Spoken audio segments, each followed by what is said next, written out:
Bismillahirrahmanirrahim. Quote of the day: Success is not final, failure is not fatal. It is the courage to continue that counts, by Winston Churchill.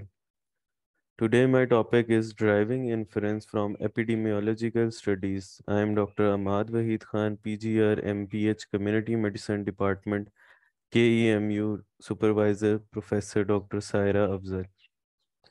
Learning outlines, introduction, learning objectives, sequence of study design, type of association in observational studies, type of causal relationship, guidelines for judging whether an association is causal, recent advances, and MCQs. Introduction. Causal inference. Causal inference refers to an intellectual discipline that considers the assumption, study design, and estimation strategies that allow researchers to draw causal conclusions based on data.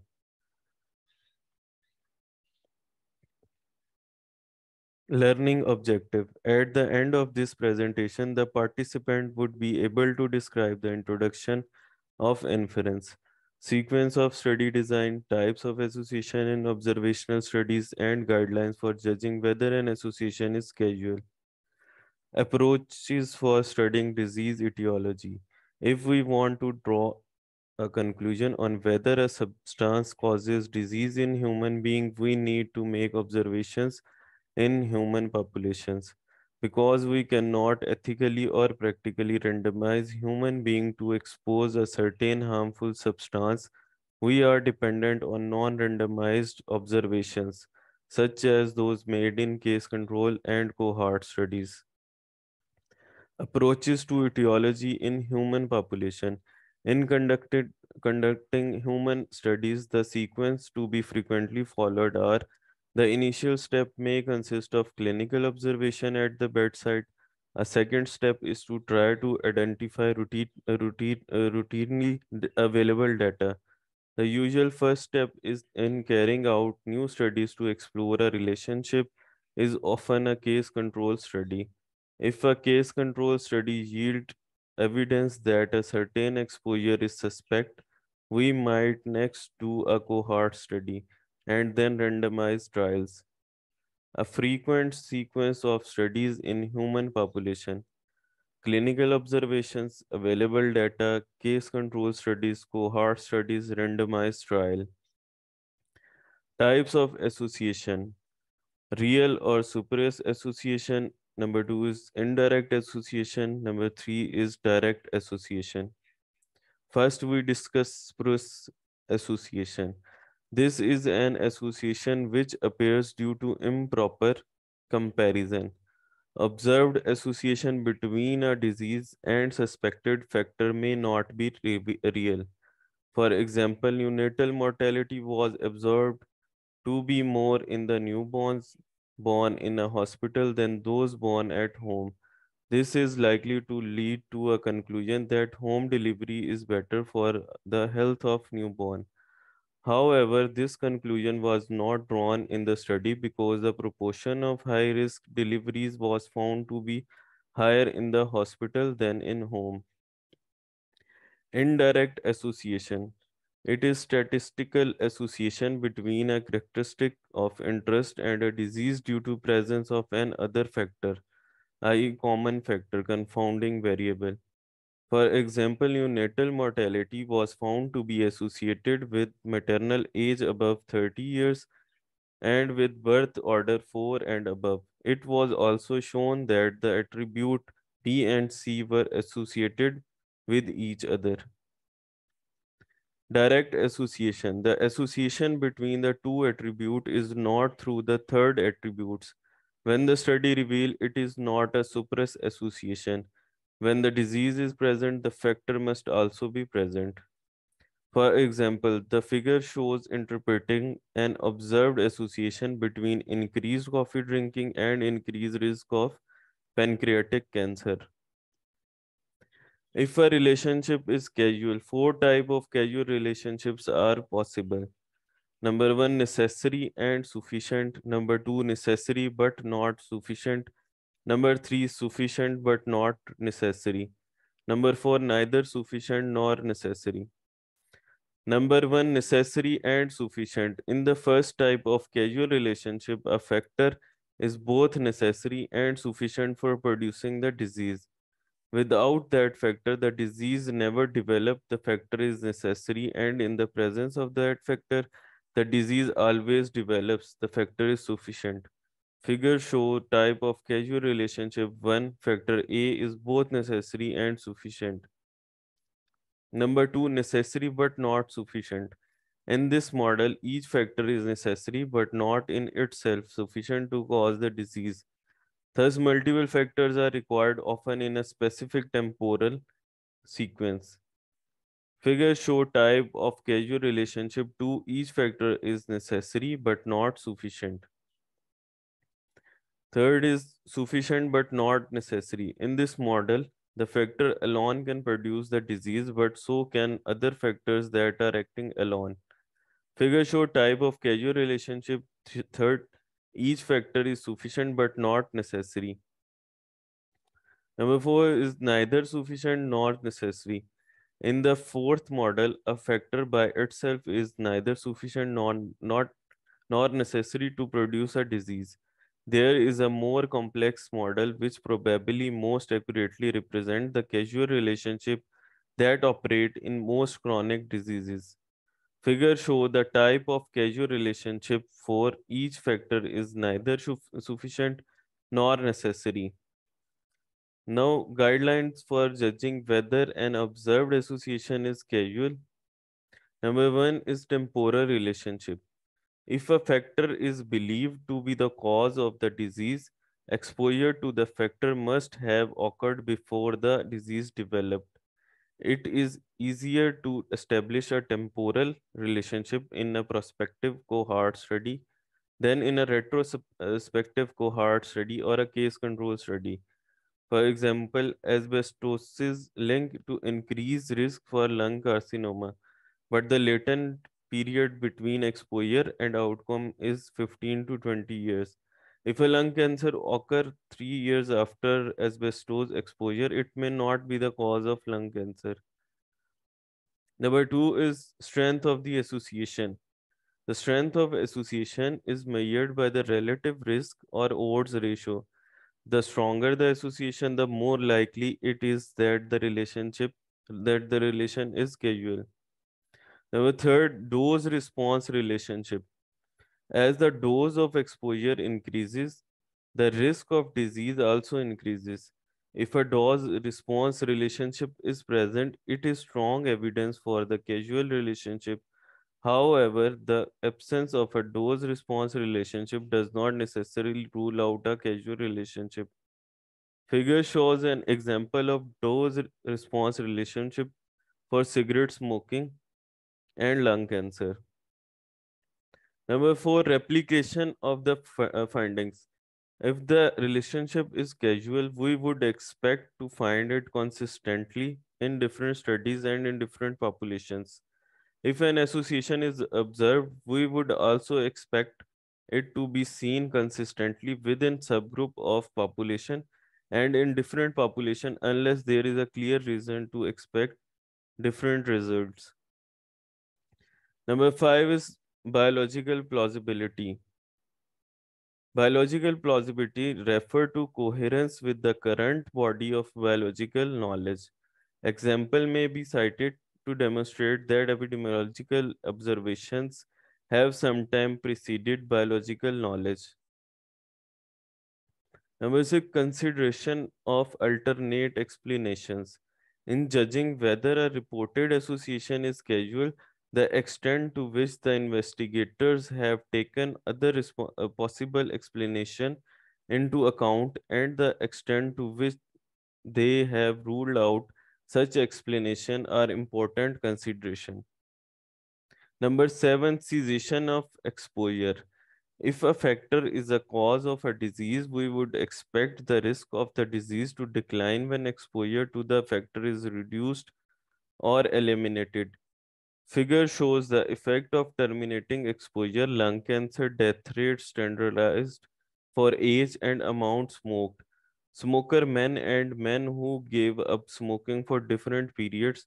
The corresponding rate for non-smoker was 0.07 per thousand. Number 8, consistency with other knowledge.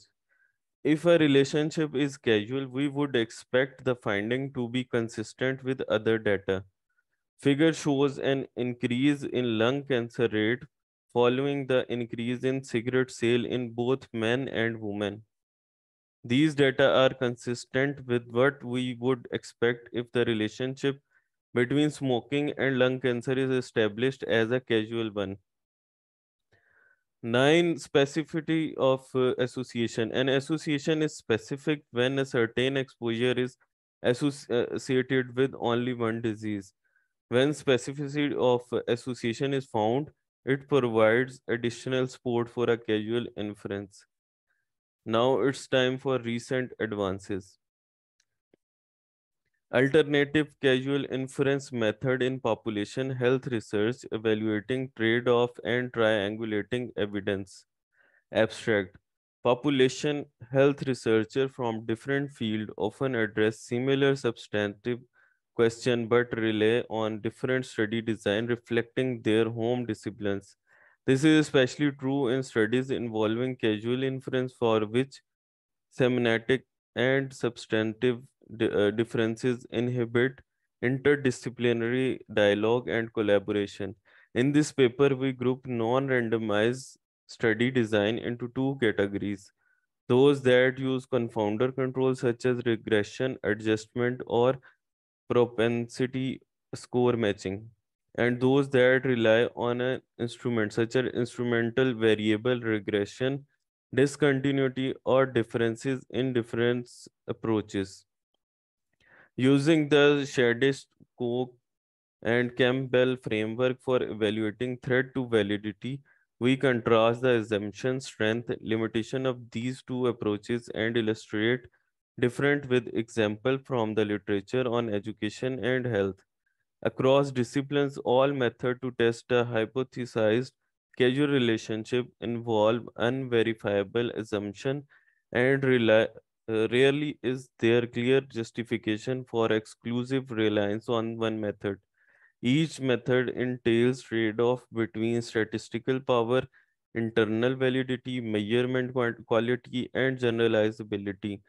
The choice between confounder control and instrument-based method should be guided by these trade-off and consideration of most important limitation of previous work in the area. Our goal are to foster common understanding of the methods available for causal inference in population health research and trade-off between them to encourage researchers to objectively evaluate what can be learned from method outside one's home discipline and to facilitate the selection of method that best answer the investigation gators scientific questions. Second is epidemiology, genetic epidemiology, and Mendelian randomization. More need than ever to attend the to detail. Abstract. In the current era, with increasing availability of result from genetic association studies, finding genetic instruments for inferring causality in observational epidemiology has become apparently simple. Mendelian randomization analyses are hence growing in popularity and in particular method that can incorporate multiple instruments are being rapidly developed from these applications. Such analyses have enormous potential, but they all rely on strong, different, and inherently untestable assumption. These have to be clearly stated and carefully justified for every application in order to avoid conclusion that cannot be replicated. In this article, we review the instrumental variable assumption and discuss the popular linear additive structural model. We advocate the use of test for the null hypothesis of no causal effect and calculation of the bounds for a causal effect whenever possible. As these do not rely on parametric modeling assumption, we clarify the difference between a randomized trial and an MR study, and we comment on the importance of validating instruments, especially when considering them for joint use in an analysis. We urge researchers to stand by their conviction if satisfied that the relevant assumption hold and to interpret their result casually, since that is the only reason for performing an MR analysis in the first place. Now it's time for MCQs. First MCQs is in a large case control study of patients with pancreatic cancer. 17% of patients were found to be diabetic at the time of diagnosis, compared to 4% of a well-matched control group matched by age, sex, ethnic group, and several other characteristics that was examined for diabetes at the same time as the causes were diagnosed. It was concluded that the diabetes play a causal role in the pancreatic cancer. This conclusion A is correct. B may be incorrect because there is no control or comparison group. C may be incorrect because of failure to establish the time sequence between onset of the diabetes and diagnosis of pancreatic cancer. D may be incorrect because of less complete assessment of diabetes in the pancreatic cancer cases. E may be incorrect because of more complete assessment of pancreatic cancer in non-diabetic persons. Anyone? The answer is C. May be incorrect because of failure to establish the time sequence between onset of the diabetes and diagnosis of pancreatic cancer. Now, question number two. An investigator examined cases of fetal death in 27,000 pregnancies and classified mother according to whether they had experienced sexual intercourse within 1 month before delivery. It was found that 11% of mother of fetuses that die and 2.5% of mothers of fetuses that survive had sexual intercourse during the period. It was concluded that intercourse during the month preceding delivery caused the fetal death. The conclusion may be incorrect because mother who had intercourse during the month before childbirth may differ in other important characteristics from those who did not. B may be incorrect because there is no comparison group. C may be incorrect because prevalence rates are used where incidence rates are needed. D may be incorrect because of failure to achieve a high level of statistical significance. And E may be incorrect. The answer is B may be incorrect because there is no comparison group. Now, question number three. All of the following are important criteria when making causal inference except consistency with existing knowledge, B, dose response relationship, C, consistency of association in several studies, D, strength of association, and E is predicted value.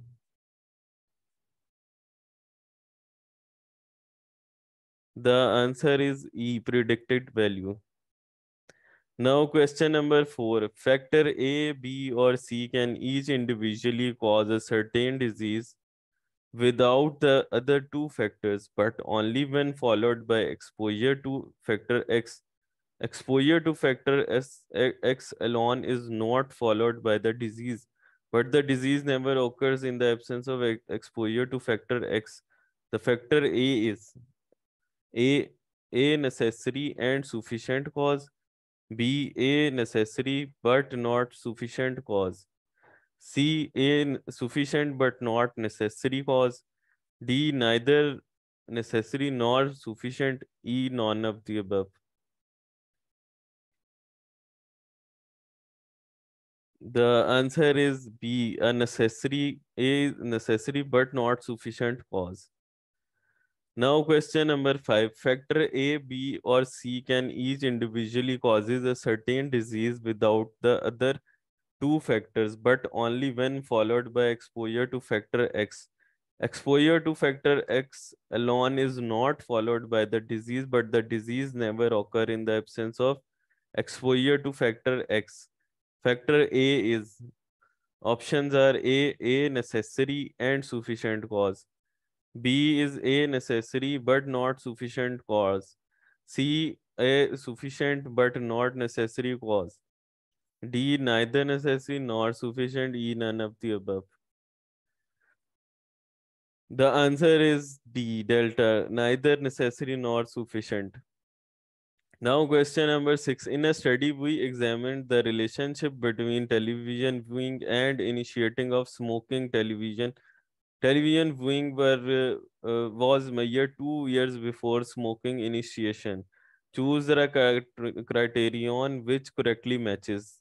Options are A. Temporal relationship, B. Strength of association, C. Dose response relationship, D. Replication of the findings, and E is consideration of alternate explanation. The correct option is A. Temporal relationship. Now, question number 7. The association was substantial with youth who watch TV for more than 5 hours per day being 5.99 times as likely to initiate smoking than youth who watch 0 to 2 hours per day. Choose the criterion which correctly matches. The options are A. Temporal relationship, B. Strength of the association, C. Dose response relationship, D. Replication of the findings, E. Consideration of alternate explanation.